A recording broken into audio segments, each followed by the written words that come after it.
अस्सलाम वालेकुम everyone, welcome to my channel drafting to beam. अभी देखो, हम लोग जो है ना लास्ट टाइम काम कर रहे थे हैक के अंदर स्पेस में, ठीक है। अब देखो, मैं आप लोगों को बोला था कि लास्ट वाली सीरीज के अंदर कि स्पेस के अंदर जो है ना आपके पास जो फ्लोर एंड पार्टीशन है, इसके अंदर क्या डिटेलिंग रहेंगे एंड ये चार आपको टाइप्स दिए हुए हैं, ये फ्लोर के चारों टाइप का क्या काम रहेंगे, इसके बारे में आज देखने वाले हैं। तो देखो, सबसे पहले जो है ना मैं यहाँ पे एक 4 रेक्टेंगल ड्रॉ कर लेता हूँ, ठीक है? ताकि आप मेरे को सॉरी मैं आपको जो है चारों सेक्शंस के बारे में कंप्लीटली डिटेलिंग जो है ना आपको समझा सकता हूँ, ठीक है? तो अगर आप वीडियो पे नए हैं तो प्लीज़ वीडियो को लाइक कर लीजिए एंड चैनल को सब्सक्राइब कर लीजिए, ठीक है? अभी देखो, मेरा सिस्टम थोड़ा स्ट्रक हो रहा है, पता नहीं क्यों? ओके चलो, फिलहाल के लिए कैलकुलेटर को हटा देंगे, पता नहीं क्यों आ रही हो? ओके, अब हैक में आने के बाद अब यहाँ पे आपको सबसे पहला जो टाइप दिया सो क्या है यहाँ पे फ्लोर अबव कंडीशन स्पेस, ठीक है। अब समझ के चलो आपके पास जो है ना फर्स्ट सेक्शन है, ठीक है। हम फर्स्ट रेक्टेंगल यहाँ पे यूज करेंगे। अब देखो, फ्लो अबव कंडीशन स्पेस बोले तो क्या है मालूम। अब एग्जांपल के लिए आपका ये वाला जो एरिया है, ठीक है, वहां पे आप जो है ना basically air conditioning system use कर रहे हैं या फिर एसी यूज करें, एक इजी लैंग्वेज में अगर मैं आपको बोलूँ तो, ठीक है। ओके, थोड़ा मेरा सिस्टम स्ट्रक हो रहा है, प्लीज मैनेज कर लो। ओके, एक्चुअल में तो स्ट्रोक नहीं होना, पता नहीं क्यों इंटरनेट कनेक्शन की वजह से हो रहा हो। ओके ठीक है, चलो। अब देखो, मैं ये वाले एयर कंडीशनिंग सिस्टम को यहाँ पे कॉपी करूँ, ठीक है। तो पहला सेक्शन यहाँ पे क्या दिया सो है, floor above condition space. Floor above condition space बोलो क्या था, आपका ये वाला एरिया एंड यहाँ पे ऊपर वाला एरिया, दोनों जो है ना एयर कंडीशनिंग सिस्टम आप वहाँ पे यूज कर रहे हैं, तो उसके अंदर आपको कुछ भी डाटा इंपोर्ट करने की जरूरत नहीं रहता, ठीक है। अभी समझ के चलो, फ्लोर अबव अनकंडीशन स्पेस है, ठीक है, फ्लोर अबव अनकंडीशन स्पेस, ठीक है। तो समझ लो ये है आपका second section, floor above unconditioned space, ठीक है। तो ये कुछ इस तरीके से रहेगा, ठीक है। नीचे का जो रूम है, नीचे का जो फ्लोर है, वहां पे आपके पास क्या है, इस एयर कंडीशनिंग सिस्टम है। ऊपर में आपके पास एयर कंडीशनिंग सिस्टम नहीं है, ठीक है। तो यहाँ पे आपको क्या रहता, फ्लोर एरिया डिफाइन करना, ठीक है। अब फ्लोर अबव अनकंडीशन स्पेस के अंदर क्या है, आपको बेसिकली फ्लोर का जो एरिया आ रहा वो आपको डिफाइन करना है। उसके बाद फ्लोर कौन से मटेरियल से कंस्ट्रक्शन करे, सो है समझ के चलो कंक्रीट से ही कंस्ट्रक्शन होगा, ठीक है। बेसिकली स्लैब आता तो कंक्रीट रहेगा, ठीक है। तो उसकी क्या जो है ना यू वैल्यू रहेंगी। अब मैं आप लोगों को लास्ट टाइम बताया था कि R value and U value जो है ना किस तरीके से फाइंड करते हैं, ठीक है। आपको कोड बुक के अंदर कॉमनली क्या दिए हुए हैं, आर वैल्यू दिए हुए रहते हैं, ठीक है। तो यू वैल्यू फाइंड करने के लिए यहाँ पे हम लोग एक फॉर्मूला यूज करते हैं, 1/आर, ठीक है। उसके डिटेल क्या है, 1/आर के अंदर रेजिस्टेंस वैल्यू समझ के चलो समथिंग 1.82 आ रहा, तो उसकी आर वैल्यू कितनी, ओ सॉरी, आर वैल्यू आपकी 1.82 आ रहा, तो यू वैल्यू कितनी हो रही, इतनी आपके पास यू वैल्यू आ रही, ठीक है। तो इसके हिसाब से क्या आप एक अप्रोक्सीमेट वैल्यू यहाँ पे यूज कर रहे थे बोले ना, ठीक है। तो अगर आप लोगों का लास्ट वाला अगर सीरीज देखे हुए तो आप लोगों को ये सारी चीजों के बारे में जो है ना आइडिया आता, ठीक है। तो देखो, अनकंडीशन स्पेस के अंदर आप जो है ना फ्लोर का एरिया जो है डिफाइन कर लिए, उसकी यू वैल्यू डिफाइन कर लिए। अब उसके बाद अनकंडीशन स्पेस का मैक्सिमम टेम्परेचर कितना है, ठीक है। अब ये क्या है, आपका अनकंडीशन स्पेस है, ठीक है। तो इसका जो है ना आपके पास जो है ना क्या टेम्परेचर है, मैक्सिमम टेम्परेचर क्या आ रहा है, ठीक है। आप थर्मोस्टेट यूज करें या नहीं बोले तो जो है ना बेसिकली क्या बोलते हैं, हाँ, थर्मोस्टेट एक सिस्टम रहता, वो क्या काम करता है बेसिकली समझ के चलो, आपके एरिया का रूम टेम्परेचर क्या है उसके रिकॉर्डिंग जो है ना आपको डिटेल्स प्रोवाइड करता है, जो भी टेम्परेचर आ रहा, डिग्री फ़ारेनहाइट में है, डिग्री सेल्सियस के अंदर है, ठीक है। वो पॉइंट ऑफ व्यू से यहाँ पे आपको डिटेल डिफाइन करना है। अब यहाँ पे एम्बिएंट स्पेस का मैक्सिमम टेम्परेचर आपको पूछ रहा। एम्बिएंट मतलब समझ लो जो भी एटमॉस्फेरिक, ठीक है, फिर बाहर का जो भी एरिया रहेगा उसका जो है ना क्या आपके पास टेम्परेचर आ रहा, मैक्सिमम क्या आ रहा, मिनिमम क्या आ रहा। आप जो है ना समझ के चलो, समर का सीजन रहा तो यह मैक्स टू मैक्स हम लोगों के पास रीच हो रहा अप्रोक्सीमेट 40 डिग्री सेल्सियस या फिर 45 डिग्री सेल्सियस, ठीक है। वो पॉइंट ऑफ व्यू से आप यहाँ पे डिटेल डिफाइन कर सकते हैं, ठीक है। मिनिमम कितना रहेगा, मिनिमम आप कंसिडर कर रहे हैं समझ के चलो 38 डिग्री एंड 37 डिग्री समथिंग, ठीक है। आप यहाँ पे उसकी डिटेल एडिंग कर सकते हैं। तो ये पॉइंट ऑफ व्यू से क्या है मालूम, आपका floor above unconditioned space work करता। अब floor slab floor on grade, ठीक है। अब स्लैब फ्लोर ऑन ग्रेड मतलब क्या है था बेसिकली, यहाँ पे तुम्हारे पास समझ के चलो कि आपकी कोई बालकनी है या फिर कोई पार्किंग एरिया है, ठीक है। तो यहाँ पे पार्किंग एरिया है, बालकनी है, उसका फ्लोर एरिया कितना आ रहा एंड फ्लोर कौन से मटेरियल से कंस्ट्रक्शन हुआ, से उसकी यू वैल्यू क्या आ रही एंड एक्सपोज्ड पैरीमीटर क्या आ रहा। अब एक्सपोज्ड पैरीमीटर किसको बोलते हैं, अब समझ के चलो एग्जांपल के लिए, ओके, ये मेरी बालकनी है, ठीक है। अब इसमें समथिंग कुछ भी आपके पास लेंथ आ रहा एक्स वाई जेड, ठीक है, 10 फीट ऐसा आ रहा, ठीक है, आपका हॉरिजॉन्टल 10 आ रहा, वर्टिकल समझ के चलो आपका 3 फीट 4 फीट समथिंग आ रहा, तो वो वैल्यू को आप क्या करना, प्लस करना, एंड जितना भी आपको वो फीट में मिल रहा अमाउंट, समझ के चलो 10 फीट हॉरिजॉन्टल लिए, 2 फीट या फिर 4 फीट वर्टिकल लिए, 14 फीट जो वैल्यू आ रही है आप यहाँ पे 14 फीट डिफाइन कर देना, ठीक है। तो एक्सपोज्ड पेरीमीटर जो है ना बेसिकली उस तरीके से काम करता। अब एक्सपोज्ड पेरीमीटर के अंदर जो है ना आप कोई इंसुलेशन मटेरियल यूज करे सो तो उसकी आपको रेजिस्टेंस वैल्यू डिफाइन करना है। इंसुलेशन मटेरियल बेसिकली क्या रहता, समझ के चलो एग्जांपल के लिए थर्माकोल है, ठीक है। अब थर्माकोल का काम क्या है, बेसिकली आप थर्माकोल के कंटेनर्स के अंदर कोई भी समझ लो ठंडा पानी स्टोर करके रखे हुए रहे, ठीक है। तो वो बेसिकली क्या है, कोल्ड रहता, चाहे आपका इन्वायरमेंट कितना भी जो है ना टेम्परेचर राइज रहने वो आपके पर्टिकुलर जो है ना ऑब्जेक्ट को कोल्ड रखता, ठीक है। तो वहाँ पे आप कोई मटेरियल यूज़ करें तो उसकी आपको डिटेल डिफाइन करना है। अदरवाइज़ कोई डि okay, sorry for the inconvenience guys. Actual में जो है ना मेरे लैपटॉप की जो है ना बैटरी डेड हो गई थी। ठीक है, मैं वापस से जो है ना चार्ज करके रिकॉर्डिंग कर रहा हूँ। अगर कोई वॉइस में जो प्रॉब्लम हो रहा तो प्लीज़ मैनेज कर लो यार, ठीक है। तो मैं बेसिकली जो है ना इंस्टॉलेशन के बारे में बोल रहा था। अभी इंसुलेशन बोले तो कैसा है, बेसिकली मैं एग्जांपल लिया था थर्माकोल का, जिसके अंदर आप कुछ भी जो है ना कोल्ड वाटर स्टोर करके रख रहे तो क्या है वो लॉन्ग टाइम तक ठंडा रहेगा, एंड उसके ऊपर क्या है मतलब कोई दूसरी चीज़ों का इफेक्ट नहीं होता जल्दी, ठीक है। तो अगर ऐसा कुछ इंसुलेशन मटेरियल का अगर आप यूज़ करे हुए हैं आपके फ्लोर के अंदर तो वहाँ पे ना उसके आप रेजिस्टेंस वैल्यू को डिफाइन कर सकते हैं, अदरवाइज चलेगा, ठीक है। तो अब लास्ट चीज़ यहाँ पे दिए हुए फ्लोर अब sorry slab floor below grade. अब देखो स्लैब फ्लोर बिलो ग्रेड समझाने का सबसे बेटर ये है कि आपका अंडरग्राउंड पार्किंग एरिया, ठीक है। अब जैसे कि समझ लो बहुत बड़ा प्रोजेक्ट पे आप काम कर रहे हैं, वहां पे अंडरग्राउंड पार्किंग अगर प्रोवाइड करे तो उसका फ्लोर एरिया क्या रहेंगे आप यहाँ पे उसको डिफाइन करना, एंड उसके अंदर कोई एक्सपोज्ड पेरीमीटर रहा तो आप उसकी डिटेल डिफाइन करना, जैसे कि मैं आपको जो ना स्लैब फ्लोर ऑन ग्रेड के अंदर समझाया। एक्सपोज्ड पेरीमीटर मतलब बेसिकली आउटर जो भी लेंथ रहेगा, ठीक है, जो क्या है सन के रेडिएशन के अंदर आ रहा, तो उसके जो भी एक्सपोज्ड डिटेल रहेंगे आप वो डिटेल को ऐड इन करना। एंड फ्लोर कैसा कंस्ट्रक्शन हुआ, कौन से मटेरियल से कंस्ट्रक्शन हो, उसके आपको जो है ना रेजिस्टेंस वैल्यू चेक करके उसके हिसाब से आपको यू वैल्यू डिफाइन करना है। उसके बाद आपको फ्लोर का डेप्थ दिए हुए, फ्लोर का डेप्थ आपकी जो ना फ्लोर फिनिश लेवल या फिर ग्राउंड लेवल से कितना नीचे है उसके आपको डिफाइन डिटेल्स डिफाइन करना है। देन जो है ना बेसमेंट वॉल की यू वैल्यू आपको डिफाइन करना है, एंड वॉल के अंदर इंसुलेशन मटेरियल यूज करें तो उसकी आपको रेजिस्टेंस वैल्यू दिखाना है। और वॉल का जो है ना जो भी डेप्थ इंसुलेशन है, मतलब आप जो है ना 25 mm है 50 mm जो है ना वॉल के अंदर इंसुलेशन यूज कर रहे हैं तो उसके डिटेल आपको जो है ना इन फीट के अंदर आपको डिफाइन करना है। तो आप यहाँ पे जो है ना वो चीज़ को डिफाइन कर सकते हैं। तो कॉमनली जो है ना टाइप फ्लोर टाइप के अंदर ये सारी चीज़ें रहेंगी, ठीक है। आप सारी चीज़ों को एक बार अच्छे से जो है ना चेक कर लो एंड रीड कर लो, ठीक है। तो अब ये होने के बाद पार्टीशन में जाने के बाद देखो, अब पार्टीशन बेसिकली क्या काम करता, अब हम लोग काम कर रहे हैं ये वाले एरिया के अंदर, ठीक है। अब यहाँ पे अगर आप समझ लो कैबिन क्रिएट कर रहे हैं, ठीक है, तो क्या होता है बीच में कॉमन सी बात है पार्टीशन क्रिएट होता। तो कौन सा पार्टीशन है, सीलिंग है या फिर वॉल पार्टीशन है, उसको यहाँ पे आपको शो कराना है। अब सीलिंग पार्टीशन बोलो तो कैसा है, समझ के चलो कि एग्जाम्पल के लिए मैं इतनी यहाँ पे कैबिन क्रिएट कर रहा हूँ।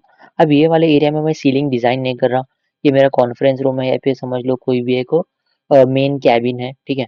मैं यहाँ पे जो ना सीलिंग अगर डिफाइन कर रहा हूँ तो ठीक है, उसके मुझे यहाँ पे सीलिंग के जो भी डिटेल रहेंगे, समझ लो ये जो भी आ रहा एरिया जितना भी आ रहा है इसका एरिया आपको डिफाइन करना है, एंड उसकी यू वैल्यू आपको डिफाइन करना है, एंड जो भी समझ लो अनकंडीशन स्पेस, ठीक है। अब समझ लो ये आपकी अनकंडीशन स्पेस है, इसकी आपको जो है ना डिटेल्स डिफाइन करना है। एम्बिएंट मतलब ये वाला जो डिटेल रहेगा या फिर ये वाला जो एरिया रहेगा इसके आपको एम्बिएंट के अंदर डिटेल बताना है, ठीक है। एंड सेम अगर आपके पास पार्टीशन दो टाइप आ रहे हैं, आई मीन समझ लो सीलिंग पार्टीशन एक है, वॉल पार्टीशन एक है, तो आप जो है ना फर्स्ट वाले सेक्शन में सीलिंग ले सकते हैं, सेकंड वाले सेक्शन में वॉल पार्टीशन लेके जितना भी उसके अंदर एरिया आ रहा है उसके सारे डिटेल आपको डिफाइन करना है, ठीक है। तो ये सारी चीज़ें होने के बाद हम यहाँ पे क्या है इसको ओके कर लेंगे। अब लास्ट में अपना काम क्या है, सिस्टम जनरेट करना है। तो सिस्टम जनरेट करने के लिए यहाँ पे सिस्टम पे क्लिक करें एंड इस पे डबल क्लिक कर लो। तो डबल क्लिक करने के बाद यहाँ पे आपको क्या बोल रहा है, यहाँ पे ये सिस्टम नेम, आप यहाँ पे नेम डिफाइन करो। एग्जांपल के लिए समझ के चलो और मैं यहाँ पे डिफाइन कर रहा हूँ ऑफिस सिस्टम, ठीक है। अब ऑफिस सिस्टम के अंदर इक्विपमेंट टाइप कौन सा यूज कर रहे हैं आप, रूफ टॉप यूनिट यूज कर रहे हैं, फिर रूफ पैकेज यूनिट वर्टिकल दिए, package unit roof top unit यहाँ पे दिए हुए हैं, ठीक है। एंड यहाँ पे जो ना पैकेज वर्टिकल यूनिट है, एंड यहाँ पे स्प्लिट एयर हैंडलिंग यूनिट है, एंड चिल्डर सिस्टम यूज करे तो चिल्डर सिस्टम, टर्मिनल यूनिट यूज करे तो टर्मिनल यूनिट। तो हम यहाँ पे यूज करने वाले हैं basically split air handling unit, ठीक है। AHU का हम यूज करने वाले हैं। अब AHU सिस्टम के अंदर बेसिकली यहाँ पे आपके पास देखो मल्टीपल टाइप की जो ना अपने को ऑप्शंस दिए हुए हैं, बेसिकली इसके अंदर ज्यादा कुछ नहीं है, ठीक है।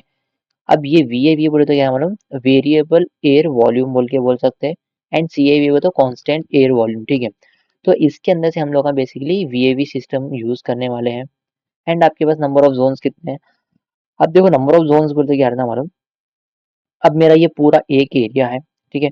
अब ये एक एरिया को मैं एक ही जोन कंसीडर करूंगा। G+1 की बिल्डिंग है, G+2 की बिल्डिंग है, वहां पे जो ना आप अलग जोन कंसीडर कर सकते हैं, ठीक है। या नहीं तो समझ लो यहाँ पे मैं क्या कर रहा हूँ, इसको पार्टीशन दे रहा हूँ, ठीक है। एग्जाम्पल भाई कि ये वाला एरिया समथिंग इस तरीके से डिवाइडेड रहेगा, ठीक है। ये सेक्शन एक रहेगा, ये सेक्शन एक रहेगा, तो ये अलग जोन कंसिडर होता, ये अलग जोन कंसिडर होता। तो इसमें क्या होता बोले तो समझ लो इधर का मेरे को जो ना कूलिंग जो कैपेसिटी है मेरे को कम रखना है, ये एरिया में ज़्यादा रखना है, क्योंकि ये एरिया में ज़्यादा पीपल्स काम करने वाला, इक्विपेंसी ज़्यादा रहने वाली, यहाँ पे इक्विपेंसी कम रहने वाली, तो यहाँ पे कूलिंग रिक्वायरमेंट आपको कम लगता है एंड यहाँ पे ज़्यादा लगता, जाहिर सी बात है। तो उसके हिसाब से आपको नंबर ऑफ जोन्स डिफाइन करना है। जोन डिफाइन करने के बाद सिस्टम कंपोनेंट में आपको कुछ काम करना नहीं है, ठीक है। यहाँ पे आपको जोन कंपोनेंट में आके आप जो स्पेस क्रिएट करें ऑफिस की, वो स्पेस को ऐड करो, ठीक है। तो सेम पॉइंट पे तुम्हारे पास अगर दो स्पेसेस है तो दो दो स्पेस ऐड करना वो जोन्स के अंदर अलग अलग अलग कंसिडरेशन में आ जाते हैं। उसके बाद स्पेस होने के बाद आपको थर्मोस्टेट के अंदर जाना है, एंड यहाँ पे थर्मोस्टेट स्केड्यूल पे क्रिएट करके यहाँ पे आपको डिटेल्स डिफाइन करना है। आई मीन एक स्केड्यूल क्रिएट करना है, जैसे कि हम लोग पीपल के लिए एंड ओवरहेड लाइटिंग के लिए क्रिएट किए थे, ठीक है। सेम टू सेम मैं यहाँ पे थर्मोस्टेट के नाम से यहाँ पे एक स्केड्यूल क्रिएट कर देता हूँ। उसके बाद अब देखो थर्मोस्टेट बेसिकली क्या रहता है मालूम, एक टेम्परेचर है समझ लो आपके एयर कंडीशनिंग सिस्टम के अंदर, जो ट्रिगर होते ही आपका सिस्टम ऑटोमेटिकली शट ऑफ होता। अब समझ के चलो, अब ये वाले एरिया में मैं यहाँ पे रखा हूँ समझ लो 18 डिग्री सेल्सियस, ठीक है। अगर जैसा ही रूम मेरा 18 डिग्री सेल्सियस को रीच करेगा, मेरा सिस्टम ऑटोमेटिकली ऑफ हो जाता, ठीक है। आप लोगों नोटिस करेंगे स्पीड देखो कैसा है कि जैसा टेम्परेचर रूम टेम्परेचर जैसा ही जो है ना एक स्टैंडर्ड मोड पे आता, तो आपका सिस्टम एक आवाज एक साउंड जनरेट करता, टिप बोल के जो है ना एक साउंड जनरेट होता, ठीक है। तो वो बेसिकली थर्मोस्टेट सिस्टम के बेसिस पे ही काम करता, जिसमें आप टेम्परेचर 18 डिग्री सेल्सियस डिफाइन करे हुए है, तो रूम टेम्परेचर जो है ना प्रॉपरली कोल्ड होने के बाद सिस्टम आपका ऑफ होता है, जैसा आप एक्यूपेंसी बढ़ेंगी उसके हिसाब से सिस्टम आपका ऑन हो जाता। एंड इसके बाद साइजिंग डाटा में आप चले गए, यहाँ पे आपको जो है ना सेंसेबल कूलिंग जो है ना आपको 10% लेना है, लेटेंट कूलिंग आपको 5% डिफाइन करना है। ये बेसिकली एक सेफ्टी फैक्टर है, ठीक है। अगर सर कल के रोज में समझ लो मेरी ऑफिस के अंदर जो है ना कोई पार्टी मैं यहाँ पे ऑर्गेनाइज कर रहा हूँ, या फिर समझ लो कोई भी एक कॉन्सर्ट है, ठीक है, समथिंग ऐसा कंसिडर करके चल रहा हूँ मैं, तो वहाँ पे जो है मेरे को एक सेफ्टी फैक्टर लेना पड़ता कि सेंसेबल कूलिंग अपने को 10% ले रहे हैं एंड लेटेंट कूलिंग हम 5% ले रहे हैं, जिससे क्या है अपना जो भी एयर रहेगा प्रॉपरली कूलिंग मेंटेन रहती है, अगर एक्यूपेंसी इन केस बढ़ गए तो। अभी डिटेल डिफाइन करने के बाद यहाँ पे हम सिंपली इसको ओके कर देंगे, तो हमारा सिस्टम यहाँ पे जनरेट हो गया।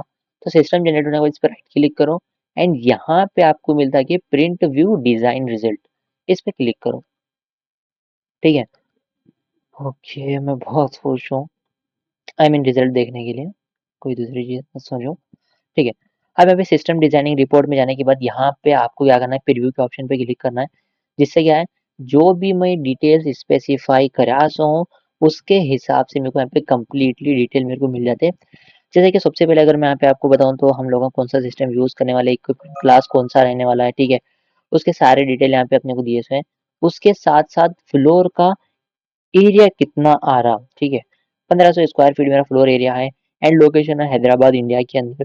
एंड हम जो है ना कैलकुलेशन मंथ कौन सा कर रहे हैं, पूरा जनवरी से लेकर दिसंबर तक कर रहे हैं, ठीक है।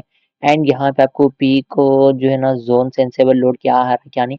अब चलो ठीक है मेन टॉपिक पे आ जाओ। अब यहाँ पे तुम आपको देते हो central cooling coil sizing data कितना आ रहा, 9.6 टन, ठीक है। तो मेरी जो एयर कंडीशनिंग सिस्टम की जो कैपेसिटी रहेंगी बेसिकली 9.6 टन की रहेंगी, ठीक है। अब 9.6 टन में मार्केट में जाना एंड ये पॉइंट ऑफ व्यू से मेरे को सर्च करना पड़ता है कि भाई कोई मैन्युफैक्चरर मेरे को 9.6 टन का एसी प्रोवाइड कर सकता है, नहीं कर सकता, नहीं कर रहा, तो मेरे को बेसिक कॉमन सी बात है, मेरे को 10 टन या 12 टन जो भी 11 टन की एसी मिल रही मुझे उसके हिसाब से गो हेड करना पड़ता। ठीक है, अगर 10 टन की मिल रही तो अच्छी बात है, कोई मसला नहीं है, आप वो यूज कर सकते। ठीक है, बट हाँ, एक और चीज भी यहाँ पे मैटर करती है, आपका लोकेशन। अब हैदराबाद की जगह आप बॉम्बे यूज कर रहे हैं, गोवा यूज कर रहे हैं, कोई ऐसी लोकेशन यूज कर रहे हैं जहाँ पे क्या रहता, इन्वायरमेंट बहुत ज्यादा जो है ना हीटेड है, जैसे समझ लो बहुत ज्यादा गर्म है। ठीक है, तो वो पॉइंट ऑफ व्यू से कूलिंग रिक्वायरमेंट थोड़ा बहुत चेंज हो सकता। ओके, अब देखो यहाँ पे तुम्हारे को और एक चीज याद है, यहाँ पे सप्लाई फैन का जो साइजिंग डाटा है उसकी कैपेसिटी आपका जो है ना 5036 यहाँ पे CFM आपको दिया हुआ है। मतलब मेरा जो फैन की जो कैपेसिटी रहेंगी वो 1 मिनट के अंदर, आप देखो ये CFM का फुल फॉर्म मैं आप लोगों को लास्ट टाइम बताया, क्यूबिक फीट पर मिनट। ठीक है, CFM बोले तो क्यूबिक फीट पर मिनट, तो 1 मिनट के अंदर मेरी फैन की स्पीड तकरीबन 5036 CFM रहना। ठीक है, वो अपना रिक्वायरमेंट है। अब यहाँ पे नीचे आने के बाद पेज नंबर 3 है ना, हाँ 3। अब देखो पेज नंबर 3 पे यहाँ पे क्या है आपके पास, ए सिस्टम का designing load summary for office system. मैं थोड़ा कंट्रोल शिफ्ट तो जूम इन नहीं हो रहा है, अच्छा प्लस, यहाँ पे थोड़ा मैं जूम कर लेता हूँ। ओके, तो यहाँ पे देखो अब मेरे पास जो भी वॉल डोर विंडो है उससे क्या है, कितना वो पर्टिकुलर चीज को जो है ना, या फिर वो मटेरियल गर्म हुआ तो उसको ठंडा करने के लिए क्या जो है ना अपने को रिजल्ट है वो यहाँ पे सारा डिफाइन करे सो है। तो देखो यहाँ पे अपने को सेंसेबल दिया सो है BTU पर आवर्स के ऊपर। ठीक है, अब BTU क्या रहता है, बेसिकली ब्रिटिश थर्मल यूनिट। ठीक है, एक यूनिट है जो क्या है मालूम मेजर कर रहे हैं। आप इसको बाद में चाहे तो CFM के अंदर या फिर टन के अंदर भी कन्वर्ट कर सकते हैं। मैं बेसिक चीज़ें जो भी रहेंगा जो भी रहेंगे इंशाल्लाह मैं एक शॉर्ट वीडियो के थ्रू आप लोगों को सारी डिटेल बता दूंगा। ठीक है, तो अभी प्रेजेंट के लिए मेरे को डिटेल्स देखना है कि वॉल ट्रांसमिशन के लिए अपने को 8000 BTU आ रहा। ठीक है, ओ सॉरी, वॉल ट्रांसमिशन के लिए 19000 BTU आ रहा, रूफ ट्रांसमिशन के लिए 52000 BTU आ रहा। ठीक है, एंड विंडो ट्रांसमिशन के लिए 2000। तो अभी देखो अगर मैं यहाँ पे आया इलेक्ट्रिकल इक्विपमेंट 4000, अगर वैट्स की अगर मैं डिटेल्स यूज करूंगा तो 1365 BTU और पीपल्स के लिए 7350 BTU। तो एक ओवरऑल यहाँ पे मेरे को वैल्यू मिल रही 1 लाख टू क्या है वो, ओके 1,02,561 BTU मेरे को अप्रोक्सीमेट मिल रहा। अगर समझ के चलो, अगर मैं यहाँ पे कैलकुलेटर में ओपन करूंगा, ठीक है, जस्ट एक हार्डली समझाने के लिए, 1,02561 डिवाइडेड बाय 12,000, तो देखो 5.6 टन। अब देखो ये 12,000 क्या है, 1 ton is equal to 12,000, sorry हाँ 1 ton is equal to 12,000 BTU बोल के रहा था। वो कह रहा था, क्या नहीं हम लोग प्रैक्टिकल के अंदर सारे डिटेल देखेंगे। तो ओवरऑल जो रिजल्ट की मैं बात करूँ तो यहाँ पे अपने को 9.6 टन की एसी होना है एंड उसके फैन की जो जो कैपेसिटी रहेंगी इतनी अपने को रिक्वायर्ड है। तो सारे डिटेल अपने को यहाँ पर मिल जाते हैं। इसके बेसिस पे आप आराम से जो है ना completely heat load calculation HVAC का कर सकते हैं। तो यहाँ पे जो है ना हम लोगों का HVAC के अंदर फर्स्ट डिजाइनिंग पार्ट कंप्लीट हो जाता। बाद में आप चाहते हैं यहाँ पे जो है ना सेव फाइल पे क्लिक करके जो है ना यहाँ पे फाइल को जहाँ पे भी आप रिक्वायर्ड है ओके सेव कर सकते हैं। ठीक है, तो सेव करने के बाद वो फाइल को आप यूज कर लीजिए एंड सारे डिटेल जो है ना स्पेसिफाई करके उसके रिजल्ट को देखिए। ठीक है, आई होप आप लोगों को जो है ना ये सारी चीज़ें इंटरेस्टिंग लग रहे होंगे एंड इंटरेस्टिंग बेसिकली है भी। आप जब भी जो है इंडस्ट्री के अंदर जाएंगे वो चीज़ें अभी बाद में बोल दूंगा। ठीक है, अभी वो सारी चीज़ें एक्सपोज करना मेरे ख्याल से बेटर नहीं रहेगा। ठीक है, तो अभी सारी चीज़ों को एक बार अच्छे से प्रैक्टिस कर लीजिए, इंशाल्लाह आने वाली चीज़ों में हम लोग रिविट MVP पे कैसा काम करना उसके बारे में देखेंगे। जब तक के लिए अल्लाह हाफिज़।